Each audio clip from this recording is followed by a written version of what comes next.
Regardez là-bas. Devant nous, c'est le port d'Alexandrie. Pourquoi Loulou crie-t-il comme ça?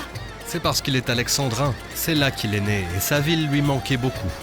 Alexandrie est la plus belle ville du monde. Chaque personne verrait son pays comme étant le plus beau du monde. Oui, mais Alexandrie est vraiment la plus belle ville du monde grâce à son port. Il suffit de regarder pour vous assurer de ce que je dis. Elle est vraiment belle, en effet. Et c'est une ville qui a une très longue histoire.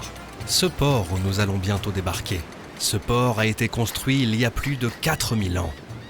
Plus de 4000 ans? Oui, il a été construit par les anciens Égyptiens à l'ouest de l'île de Pharaon, ou Pharos, et ce port s'appelait à l'époque Rakuda. Cette ville fait partie des vestiges des pharaons? Non, le port seulement. La ville elle-même n'était qu'un simple village de pêcheurs. Mais néanmoins, un village d'une grande beauté. Alexandre le Macédonien l'a vu durant ses voyages. Et il a décidé de bâtir à cet endroit une cité qui porterait son nom. Elle est alors devenue Alexandrie. Savez-vous qu'il est fait mention d'Alexandre le Grand dans le Saint-Coran? Vraiment, Loulou?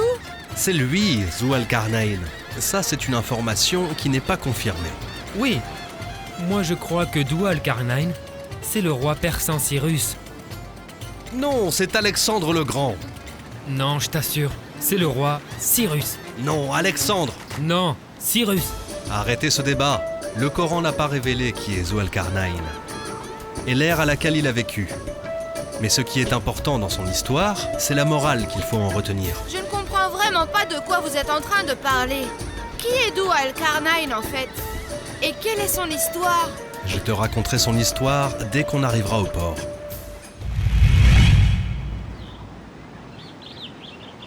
Voici le thé à la menthe. Et après le thé, je vous invite à manger le meilleur plat de poisson que vous ayez jamais goûté. Du poisson? On en a marre de manger du poisson. Mais je t'assure que le poisson d'ici a un goût très différent. Il ne provient pas de la même mer? C'est l'art de la cuisine, tu ne sais rien, toi. C'est toi qui ne sais rien du tout. Ça suffit. Vous deviez me raconter l'histoire de Zoualcarnaïn, capitaine. Oui. Zoualcarnaïn était un homme bon. Et c'était un des plus grands chefs d'armée de toute l'histoire du monde. Savez-vous pourquoi on lui avait donné le surnom de Zoualcarnaïn? En fait, on le surnommait Zoualcarnaïn parce qu'il tenait la terre par ses cornes. Et il contrôlait le monde d'un bout à l'autre, comme un cavalier sur son cheval. Et toi, Morgane, qu'en dis-tu? Je crois qu'on l'appelait ainsi. Parce qu'il a atteint les cornes du soleil à l'est et à l'ouest. Oui, vous avez raison tous les deux. Zoualcarnaïn circulait sur Terre, en répandant le bien autour de lui et en invitant les gens à croire en Dieu, qui lui avait accordé l'autorité sur Terre, et lui avait donné le savoir et la connaissance dans les sciences humaines et dans les arts martiaux.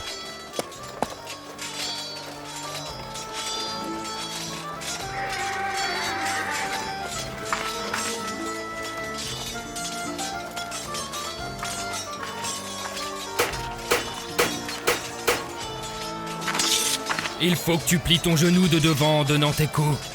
À vos ordres, commandant. Vas-y, frappe. N'avance pas comme un taureau. Veille à préserver ton équilibre. Excusez-moi, Zoualcarnaïn. Bâtard, au cab. À vos ordres, mon commandant. À votre service. Je veux qu'il puisse être entraîné à l'équilibre. Et également à supporter l'effort. Je sais pas, vous n'avez qu'à les faire traverser le lac avec des troncs d'arbres, par exemple. Ce n'est pas trop difficile, commandant. Celui qui ne réussit pas ce test sera hors de mon armée. Je veux aussi que vous les fassiez ramper à travers le feu. À vos ordres, mon commandant. Pas de repos avant que vous ne vous entraîniez comme il faut. Celui qui tombera de fatigue quittera immédiatement mon armée. Suis-moi au cab. Reposez-vous. Bonjour, mon commandant. Comment vont les blessés, monsieur le médecin? La plupart vont mieux. Mais il y a 2 cas pour lesquels j'ai besoin de votre avis. Si le temps vous le permet, bien sûr. Le commandant n'a mangé aucun repas depuis ce matin. Les malades ne peuvent pas attendre au cab. Je les soignerai avant. Cet homme a de la fièvre. On a tenté de baisser sa température par tous les moyens. Je vais essayer de fabriquer un remède médicinal.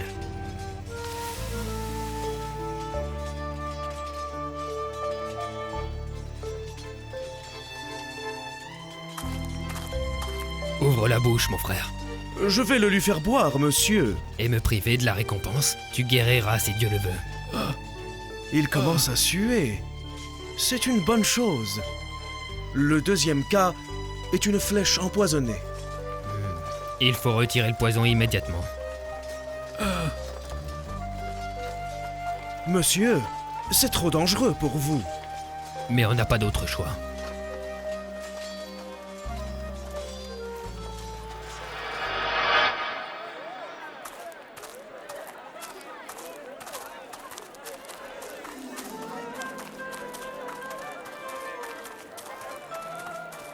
Monsieur le commerçant, je voudrais un pot de viande, mais je ne possède que cette pièce en argent.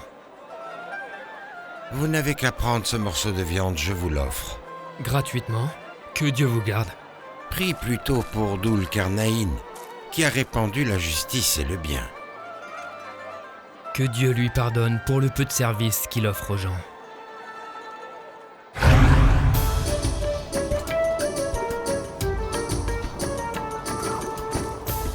Oukab, où est-ce que tu es? Ici, je n'ai rien mangé depuis ce matin. Ce n'est pas le moment de manger, voyons. Il y a une réunion urgente avec le commandant Dul Karnaïn. Une réunion urgente?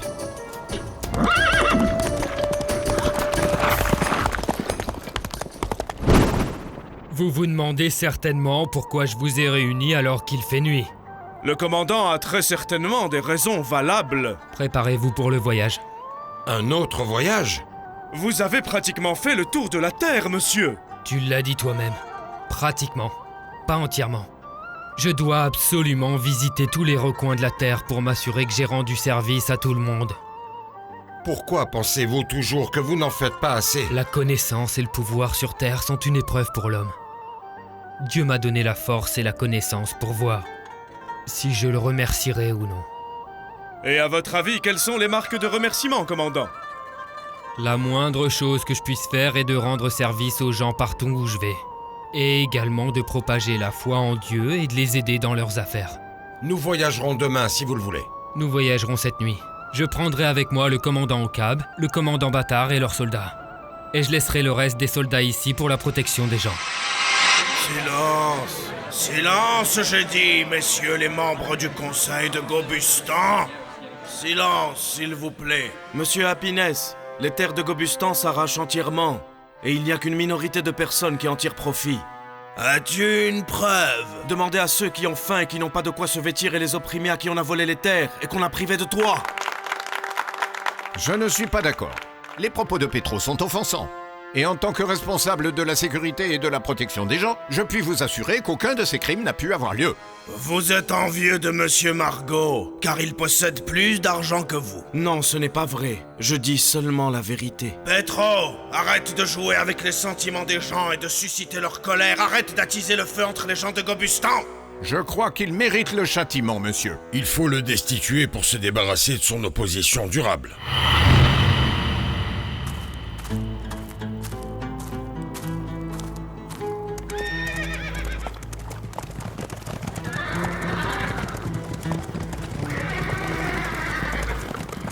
Regardez ces gens. Pourquoi ont-ils l'air malades? Est-ce que nous pourrions trouver un peu d'eau chez vous pour nos chevaux? De l'eau? Nous sommes presque tous morts de soif. Ici, rien ne pousse, comme vous le voyez. Comment vivez-vous alors? Eh bien, nous attendons que la pluie tombe, pour que nous puissions remplir de grands seaux. Pourquoi ne creusez-vous pas la terre pour en extraire de l'eau? De l'eau? De l'eau dans ce désert aride? Comment? Je vais vous extraire de l'eau.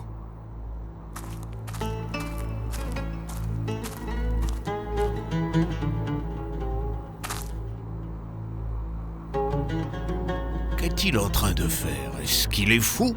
Comment oses-tu dire ça? Arrête, bâtard. Nous ne sommes pas là pour faire du mal aux gens, mais plutôt pour les aider. Vous pouvez creuser à cet endroit. Il y a de l'eau, monseigneur. Je n'en crois pas mes yeux. Nous vivions au-dessus de l'eau sans le savoir. Comment vous remercier? Ce n'est pas moi que vous devez remercier, mais celui qui vous a accordé sa grâce. De qui parlez-vous? De Dieu le Tout-Puissant, qui nous a créés et nous a donné sa grâce, pour l'obéir et le remercier.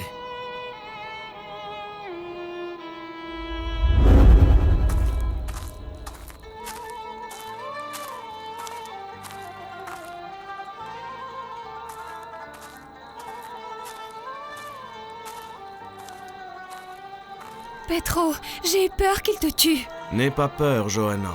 Il ne nous arrivera que ce que Dieu a réservé pour nous.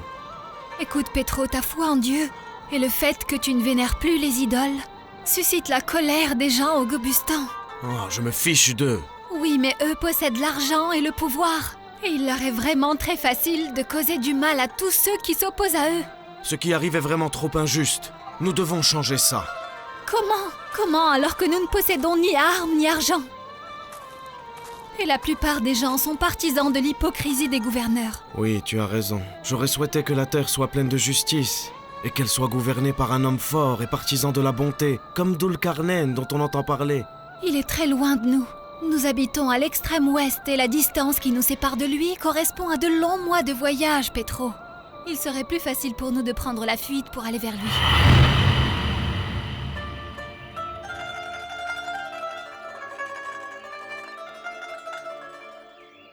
Louange à l'unique Créateur, Allah le Tout-Puissant. Nous ne voulons pas que vous vous en alliez, messieurs. Notre mission est maintenant terminée. Ne pouvez-vous pas rester encore quelques jours avec nous? C'est la décision du commandant Dhu al-Qarnayn. Nous voudrions que vous restiez ici avec nous, noble monsieur.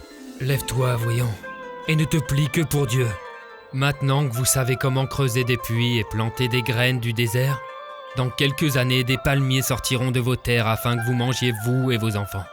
Priez Dieu pour le remercier. Quelle est notre destination à présent, monsieur? Vers l'ouest.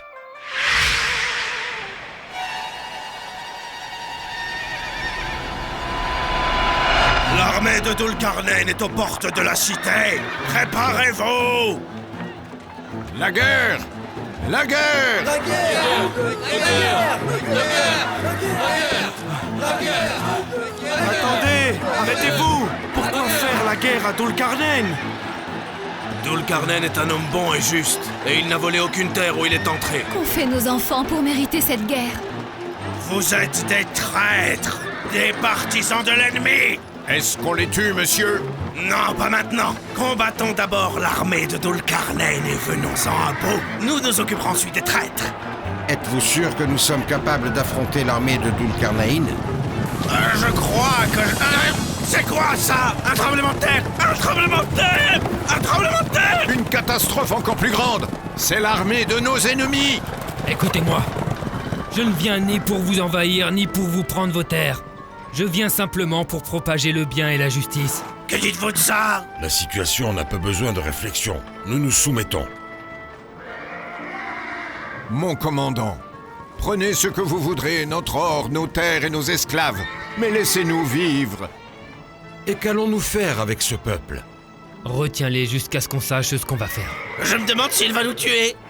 Bien sûr qu'il le fera, comme nous faisions avec nos ennemis. Ça y est, c'est la fin. Tout ça, c'est à cause de vos erreurs. Nous allons tous être torturés.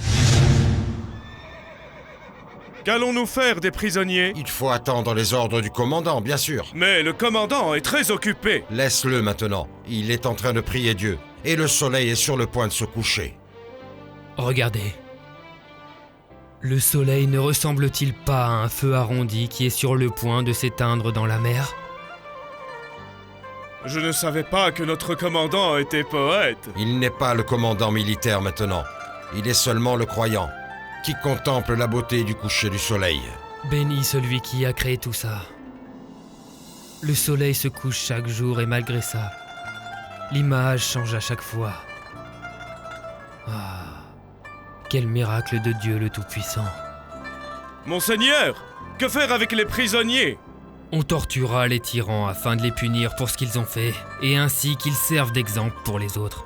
Et au final, Dieu les punira à son tour le jour de la résurrection. Tous les gens de ce peuple étaient corrompus. Est-ce qu'on les torture tous? Non, les innocents et les faibles n'ont rien fait de mal. Mais ils ont accepté l'injustice, monsieur.